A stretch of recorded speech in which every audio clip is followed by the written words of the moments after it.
Bonjour à tous, bonjour à toutes, bienvenue dans votre flash d'information.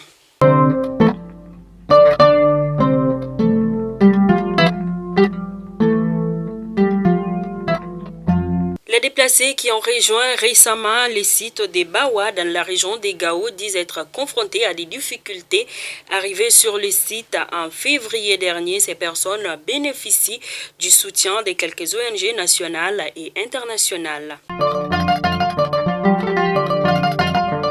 7 centres de développement de la petite enfance et 7 centres dits non formels des villages de Kouri, Mao, Karangana, Urukila, Tandio, Gwele et Diaramana ont reçu la semaine dernière des matériels didactiques composés de tableaux à chevalet, des matériels à construction géométrique, des registres, des livres, des cahiers, des bics, des crayons et des lampes. Ces fournitures scolaires permettront d'améliorer les conditions de travail des 10 centres. Les gestes et de l'ONG Save the Children.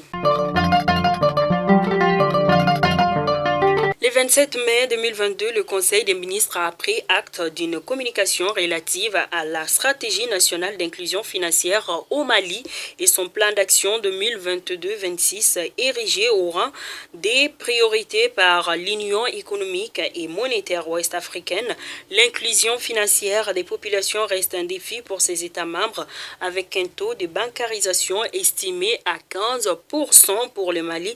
La stratégie nationale s'inscrit dans le projet d'interopérabilité des systèmes financiers nationaux dont la mise en œuvre devrait être effective d'ici fin décembre 2022.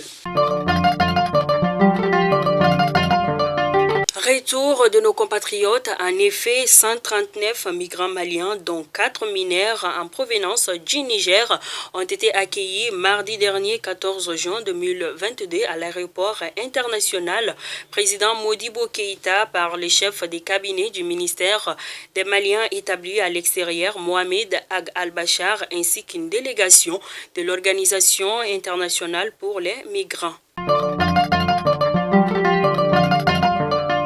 Kai Bamako, des hommes armés non identifiés sur des motos ont mis le feu lundi dernier à 3 véhicules citernes d'une compagnie locale transportant chacun 45 litres de gasoil à 10 km de Torodo Ouest sur la route de Bamako.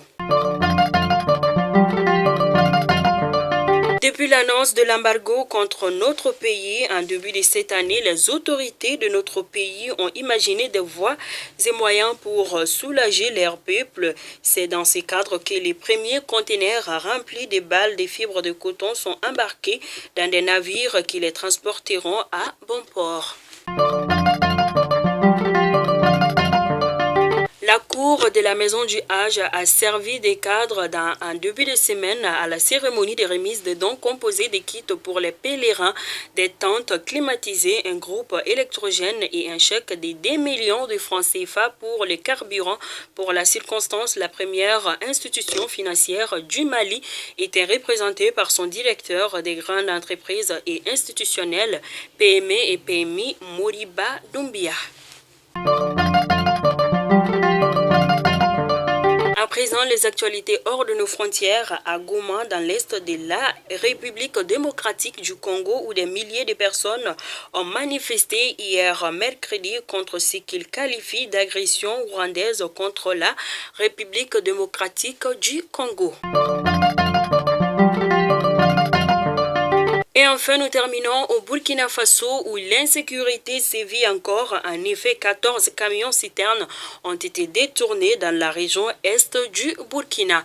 Ainsi, nous prions pour les retours au calme et à la paix dans ces différents pays frères.